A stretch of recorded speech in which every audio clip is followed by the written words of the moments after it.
Hello दोस्तों, स्वागत है हमारे YouTube channel Ranjan E2 learn में। आज की इस वीडियो में मैं प्रीवियस ईयर क्वेश्चंस पेपर को हल करूंगा, जो सब्जेक्ट हिस्ट्री क्लास 12th का है। तो चलिए वीडियो को शुरू करते हैं और प्रश्न को हल करते हैं। इस वीडियो में फुल एक्सप्लेन भी करूंगा, जो आप लोगों को एक प्रश्न के अनुसार 4 और प्रश्न बन सकते हैं। तो चलिए वीडियो को शुरू करते हैं। पहला प्रश्न पूछ रहा है, हड़प्पा किस नदी के किनारे अवस्थित है? तो इसका सही आंसर हो जाएगा रावी नदी के किनारे अवस्थित है। अगर यही प्रश्न आप लोगों के बीच पूछा जाए कि हड़प्पा की खोज किसने किया था, तो इसका राइट आंसर हो जाएगा दयाराम साहनी ने किया था। अगला प्रश्न की ओर बढ़ते हैं। प्रश्न संख्या 2, विक्टोरिया टर्मिनल किस स्थापत्य शैली का उदाहरण है? तो इसका राइट आंसर हो जाएगा ऑप्शन नंबर ये इसका राइट आंसर हो जाएगा नव गोथिक शैली। आप ध्यान दीजिएगा कि प्रश्न अगर आंसर में नव गोथिक शैली ना रहे तो विक्टोरियन गोथिक पुनरुद्धार जरूर रहेगा। प्रश्न संख्या 3 पूछ रहा है, विजयनगर साम्राज्य की स्थापना कब हुआ? तो इसका सही आंसर हो जाएगा 1336, यानी कि ऑप्शन नंबर 2। दो भाइयों ने मिलकर किया था, हरियर और बुक्का। हरियर और बुक्का का पिता का नाम जो था सो संगम था। और किस नदी के किनारे इसका स्थापना हुआ था? तुंगभद्रा नदी किनारे इसका स्थापना हुआ था। अगला प्रश्न की ओर बढ़ते हैं। प्रश्न संख्या 4 पूछ रहा है, महात्मा गांधी दक्षिण अफ्रीका से कब भारत लौटे थे? तो इसका राइट आंसर हो जाएगा ऑप्शन नंबर 3, यानी कि 1915 ईस्वी में। महात्मा गांधी 1893 में दक्षिण अफ्रीका गए थे और दक्षिण अफ्रीका से वापस जो था भारत 1915 ईस्वी में आए हुए थे। तो चलिए अगला प्रश्न की ओर बढ़ते हैं। प्रश्न संख्या 5 पूछ रहे, महावीर का जन्म कहाँ हुआ था? तो इसका राइट आंसर हो जाएगा ऑप्शन नंबर 3, इसका राइट आंसर हो जाएगा। अगर पूछा जाए इस प्रश्न में कि महावीर का बचपन का नाम क्या था, तो बचपन का नाम जो था सो वर्धमान था और इसके पिता का नाम था सिद्धार्थ और माता का नाम त्रिशला। और ध्यान रहे कि बोध का बचपन का नाम भी सिद्धार्थ था। प्रश्न संख्या 7 पूछ रहे, संविधान सभा का अस्थाई अध्यक्ष कौन थे? इसका राइट आंसर हो जाएगा option number 4, doctor Rajendra Prasad जो था सो संविधान सभा का अस्थाई अध्यक्ष था। अगर यही पूछा जाए, अगर प्रश्न संख्या पूछा जाए कि डॉक्टर भीमराव, तो डॉक्टर भीमराव जो था सो प्रारूप समिति के अध्यक्ष थे। संविधान सभा के प्रारूप समिति का अध्यक्ष डॉक्टर भीमराव अंबेडकर थे। और पूछा जाए कि अस्थाई अध्यक्ष कौन था, अस्थाई अध्यक्ष में इसका राइट आंसर हो जाएगा डॉक्टर राजेंद्र प्रसाद। और यहाँ दिया गया है, देखिए ध्यान से, 2 में डॉक्टर SN सिन्हा, ये जो था सो संविधान सभा का अस्थाई अध्यक्ष था। अस्थाई अध्यक्ष जो था सो डॉक्टर SN सिन्हा थे। अगला प्रश्न की ओर बढ़ते हैं। प्रश्न संख्या 8, भारत का राष्ट्रगान कौन सा है? तो इसका राइट आंसर हो जाएगा, ये हम लोग सभी लोग जानते हैं, भारत का राष्ट्रगान जो है सो जनगण मन है। ध्यान रहे, अगर राष्ट्रगीत पूछा जाए तो वंदे मातरम होगा और राष्ट्रगान पूछा जाए तो इसका राइट आंसर हो जाएगा जनगण मन। प्रश्न संख्या 9, आइन एक बरी की रचना किसने किया था? तो इसका राइट आंसर हो जाएगा अबुल फजल। इसका राइट आंसर हो जाएगा अबुल फजल। अबुल फजल जो था सो आइन एक बरी का रचनाकार था। और आइन एक बरी किस भाषा में लिखा गया था? तो फारसी भाषा में लिखा गया। आइन एक बरी जो था सो फारसी भाषा में लिखा गया था। इसका ये भी याद रखना बहुत जरूरी है। 10वां प्रश्न पूछ रहा है, गांधी जी के राजनीतिक गुरु कौन थे? गांधी जी का राजनीतिक गुरु जो था so option number 2, Gopal Krishna Gokhale. Gopal Krishna Gokhale जो था सो गांधी जी का राजनीतिक गुरु माना जाता है। ये लगभग गोपाल कृष्ण गोखले 1866 से 1915 तक राजनीतिक किए। शॉर्ट नाम भी दे सकता है, ध्यान रहे कि शॉर्ट नाम भी दे सकता है, इसलिए गोपाल कृष्ण गोखले यानी कि जीके गोखले भी बोल सकते हैं। अगला प्रश्न की ओर देखते हैं। प्रश्न संख्या 11 पूछ रहे अशोक के अभिलेख में कितने प्रकार के प्रांतों का उल्लेख किया गया है। तो इसका राइट आंसर हो जाएगा ऑप्शन नंबर 4। सॉरी, इसका राइट आंसर हो जाएगा ऑप्शन नंबर 2 यानी कि 4 प्रांतों में विभाजित किए गए थे। भारतीय संविधान में संसदीय प्रणाली किस देश से ली गई थी। तो इसका राइट आंसर हो जाएगा ब्रिटेन। मगर अगर पूछा जाए भारतीय संविधान संसदीय प्रणाली कब ली गई थी, तो इसका राइट आंसर हो जाएगा 1853। 1853 इसका राइट आंसर हो जाएगा। अब अगला प्रश्न की ओर बढ़ते हैं। प्रश्न संख्या 13 पूछ रहे फूट डालकर विजय प्राप्त करने का कार्य सर्वप्रथम किस राजा ने किया। तो इसका राइट आंसर हो जाएगा ऑप्शन नंबर 2 यानी अजातशत्रु। अजातशत्रु जो था सो फूट डालकर विजय प्राप्त करने का सर्वप्रथम राजा थे। प्रश्न संख्या 14 पूछ रहा है भारतीय राष्ट्रीय कांग्रेस की स्थापना कौन थे। तो इसका राइट आंसर हो जाएगा ऑप्शन नंबर 3 ये ओ हयूम। इसका पूरा नाम है एलन ऑक्टेवियन हयूम। और भारतीय राष्ट्रीय कांग्रेस की स्थापना कब हुई थी। तो 1885 ईस्वी में हुआ। अगला प्रश्न की ओर बढ़ते हैं। प्रश्न संख्या 15 पूछ रहे सिंधु घाटी सभ्यता में समाज का स्वरूप क्या था। मातृ सत्तात्मक। इसका आंसर होता है मातृ प्रधान भी कहीं कहीं दिया रहेगा। अगर ऑप्शन में मातृ सत्तात्मक ना दिया हो उसकी जगह मातृ प्रधान दिया हो तो मातृ प्रधान भी सही हो जाएगा। अब अगला प्रश्न की ओर बढ़ते हैं। प्रश्न संख्या 16 पूछ रहे कि धम्म नीति की शुरुआत किसने की थी।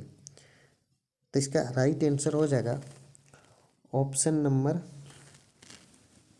4 यानी कि अशोक जो था सो धम्म नीति की शुरुआत किया गया था। अगला प्रश्न की ओर बढ़ते हैं।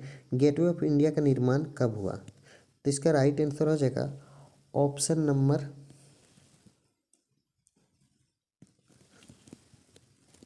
इसका सही आंसर हो जाएगा ऑप्शन नंबर 4 1913 में हुआ था। पूछेगा गेटवे ऑफ इंडिया का स्थापना किसने किया था। तो जे.एस. क्लार्क भी याद रखना। प्रश्न संख्या 18 पूछ रहे जीतल क्या था। जीतल जो है सो सिक्का था। प्रश्न संख्या 19 को देखते हैं। प्लासी का लड़ाई कब हुआ। तो इसका सही आंसर हो जाएगा 1757 ईस्वी में जो था सो प्लासी का युद्ध हुआ था। और पूछेगा प्लासी का युद्ध किस स्थान में हुआ था। तो इसका सही आंसर हो जाएगा पश्चिम बंगाल में हुआ था। अब अगला प्रश्न की ओर पढ़ते हैं। प्रश्न संख्या 20 पूछ रहा है महाभारत का रचना किसने किया था। तो इसका राइट आंसर हो जाएगा ऑप्शन नंबर 4 वेद व्यास। महाभारत की रचना जो है सो वेद व्यास ने किया था। गीता का यानी भागवत गीता का जो था सो वेद व्यास ने किया था। रामायण का वाल्मीकि ने किया था। और रामचरितमानस जो है सो तुलसीदास ने किया था। अब अगला प्रश्न की ओर बढ़ते हैं। प्रश्न संख्या 21 देखिए आयन एक बरी को कितने भागों में विभाजित किया गया है। तो इसका राइट आंसर हो जाएगा ऑप्शन नंबर 2 यानी कि 5 भागों में जो सो आयन एक बरी को विभाजित किया गया था। प्रश्न संख्या 22 को देखते हैं। विजयनगर की स्थानीय मातृ देवी कौन थी। तो इसका राइट आंसर हो जाएगा ऑप्शन नंबर बी पंपा देवी। पंपा देवी एकदम याद रखना है। चंपा कहीं कहीं दिया रहेगा, देखिए यहाँ भी दिया है, लेकिन चंपा में आप लोग को गोला नहीं करना है। इसका सही आंसर हो जाएगा पंपा देवी। दामिनी एक को कहा जाता है। तो इसका राइट आंसर हो जाएगा पहाड़ी क्षेत्रों को दामिनी एक को कहा जाता है। दामिनी एक को का अर्थ अगर पूछा जाएगा तो हो जाएगा संथालों का भूमि हो जाएगा। अगर दामिनी एक को कहा जाता है तो पहाड़ी क्षेत्रों को कहा जाता है। ये भी ध्यान दीजिएगा। प्रश्न आपको किसी भी तरह से फंसा सकता है एग्जामिनर। भारत में प्रचलित सती प्रथा का उल्लेख किस विदेशी यात्री ने किया था। तो इसका राइट आंसर हो जाएगा फ्रांसवा बर्नियर। अगर पूछा जाए सती प्रथा का उल्लेख किस अभिलेख से मिलता है तो इसका राइट आंसर हो जाएगा एरन की अभिलेख से। कब सती प्रथा का उल्लेख मिलता है 510 ईस्वी से मिलता है। अगर पूरी तरह जो प्रतिबंध लगाया था 1829 ईस्वी में लगाया था। किसने लगाया था? राजा राम मोहन राय ने लगाया था। अब अगला प्रश्न की ओर बढ़ते हैं। प्रश्न संख्या 25, बंगाल का विभाजन कब हुआ? तो इसका राइट आंसर हो जाएगा ऑप्शन नंबर 2, यानी कि 1905 ईस्वी में बंगाल का विभाजन हुआ था। किस इस समय बंगाल का विभाजन किसने किया था? लॉर्ड कार्जिन ने। लॉर्ड कार्जिन जो था सो बंगाल विभाजन में शामिल था। प्रश्न संख्या 26 को देखते हैं। फोर्ट सेंट जॉर्ज की स्थापना कहाँ हुआ? तो इसका राइट आंसर हो जाएगा ऑप्शन नंबर डी।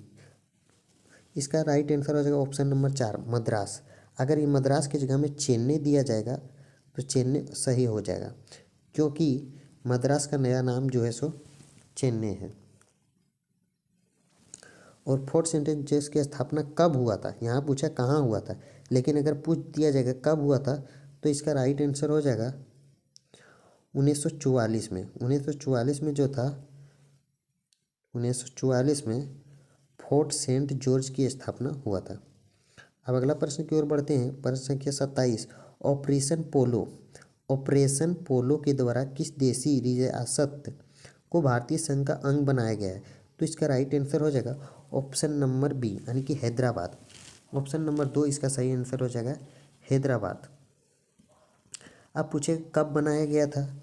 पूछ सकता है कब बनाया गया था ऑपरेशन पोलो के द्वारा देशी रियासत भारत संघ कब बनाया गया था? तो इसका राइट आंसर हो जाएगा 1948। ये भी थोड़ा याद रख लीजिएगा तो अच्छा होगा। अगला प्रश्न की ओर बढ़ते हैं। प्रश्न संख्या 28 पूछ रहा भारत का अंतिम वायसराय किसे माना जाता है? तो इसका राइट आंसर हो जाएगा ऑप्शन नंबर 3, यानी माउंट बेंटन को भारत का अंतिम वायसराय माना जाता है। लॉर्ड कैनिंग जो था सो भारत का प्रथम वायसराय माना जाता है। प्रश्न संख्या 29 देखते हैं। करो या मारो का नारा किसने दिया था? तो इसका सही आंसर हो जाएगा महात्मा गांधी द्वारा यह नारा दिया गया था। और यह नारा कब दिया गया था? पूछेगा करो या मरो का नारा कब दिया गया था? तो 1942 में जो था सो करो या मरो का नारा दिया गया था। अगला प्रश्न की ओर बढ़ते हैं। प्रश्न संख्या 30 पूछ रहा है कि काला कानून किसे कहा जाता है? तो इसका राइट आंसर हो जाएगा ऑप्शन नंबर 4, यानी कि रोलेट एक्ट को। रोलेट एक्ट को काला कानून माना जाता है। अब अगला प्रश्न की ओर बढ़ते हैं। प्रश्न संख्या 31 पूछ रहा भारत आने वाले पहले यूरोपियन कौन थे? तो इसका राइट आंसर हो जाएगा ऑप्शन नंबर 4, पुर्तगाली। पुर्तगाली जो था सो भारत में आने वाले पहले यूरोपियन थे। और ये जो आए थे कब आए थे? तो 1498 ईस्वी में आए थे। 1498 यानी कि लगभग 15वीं शताब्दी के करीब आए थे। और कौन था भारत के आने वाले पहले यूरोपियन कौन थे? पुर्तगाली थे, मगर नाम अगर दिया रहेगा तो इसका राइट आंसर हो जाएगा वास्को डी गामा। सबसे पहले कौन आया था? तो वास्को डी गामा भारत आए थे। प्रश्न संख्या 32 को देखते हैं। मुगल कालीन चित्रकला किसके शासनकाल में चरमोत्कर्ष पर पहुंची? तो इसका राइट आंसर हो जाएगा ऑप्शन नंबर बी, जहांगीर। अब अगला प्रश्न की ओर। प्रश्न संख्या 33 त्रिपिटक साहित्य किस धर्म से? तो इसका राइट आंसर हो जाएगा ऑप्शन नंबर 1, बौद्ध धर्म। कैप्टन हॉकिंस किस मुगल दरबार में आया था? तो इसका राइट आंसर हो जाएगा ऑप्शन नंबर 2, यानी जहांगीर। जहांगीर के समय आया था। और कब आया गया था? तो 1608 ईस्वी में आया गया था। अंग्रेज खान जो था तो जहांगीर द्वारा कैप्टन हॉकिंस का नाम दिया गया था। गांधी इरविन पैक्ट कब हुआ? तो इसका राइट आंसर हो जाएगा ऑप्शन नंबर 3, यानी कि 1931। 1931 में जो है सो हुआ था।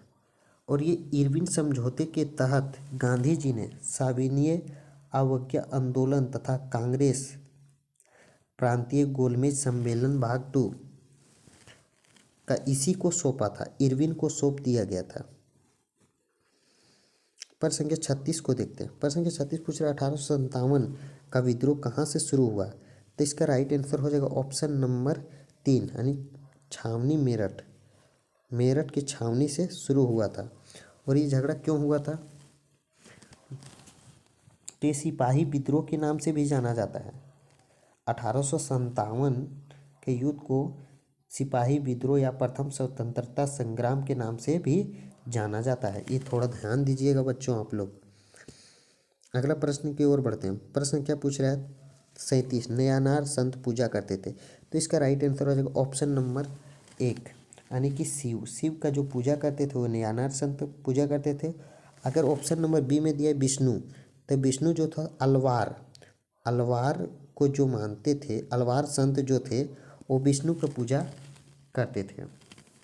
अगला प्रश्न की ओर बढ़ते हैं। प्रश्न संख्या 38 पूछ रहा है डांडी किस राज्य में स्थित है? तो ये हम लोग को सभी को मालूम है कि गांधी जी जो गुजरात में दांडी यात्रा निकाले थे। तो दांडी किस लिए किया गया था? तो दांडी जो है सो नमक के विरोध यह कानून किया गया था। लगभग 386 किलोमीटर पैदल चलकर।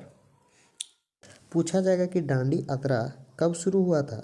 तो 1930 ईस्वी में दांडी यात्रा शुरू हुआ था, 1930 ईस्वी में। आप लोग लास्ट ईयर याद रखिएगा। अगला प्रश्न की ओर बढ़ते हैं। प्रश्न संख्या 39 पूछ रहा है जजिया कर किससे लिया जाता था? तो इसका राइट आंसर हो जाएगा जिमियों से।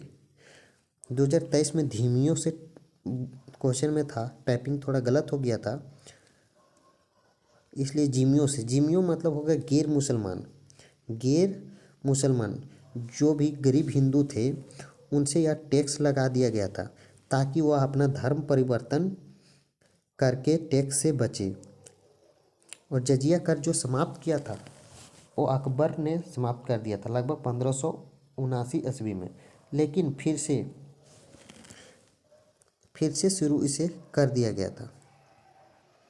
और फिर लास्ट में 1712 ईस्वी में जहांदार शाह जो था सो अपने मंत्रियों के कहने पर जजिया कर पूरी तरह ख़त्म कर दिया गया था। अब अगला प्रश्न पूछता है हाथी गुफा अभिलेख किससे संबंधित है? तो इसका राइट आंसर हो जाएगा खारवेल। ऑप्शन में दिया है खारवेल, अगर दिया रहेगा कलिंगराज खारगिल। अगर वीडियो अच्छा लगे तो प्लीज़ चैनल को सब्सक्राइब करके बेल आइकन दबा दें और वीडियो को भी लाइक कर दें ताकि हम आप लोगों को इसी तरह का नेक्स्ट वीडियो दे सकें। अगर आप पार्ट 2 देखना चाहते हैं जिसमें कि शॉर्ट प्रश्न है यानी कि 2 नंबर वाला, लॉन्ग प्रश्न 3 और वेरी लॉन्ग यानी कि 5 नंबर का, तो इस चैनल पर जल्द ही अपलोड होगा। तो आप लोग चैनल को सब्सक्राइब करके बेल आइकन दबा के रखें ताकि आप लोगों के नेक्स्ट वीडियो तुरंत ही सबसे पहले पहुँचे।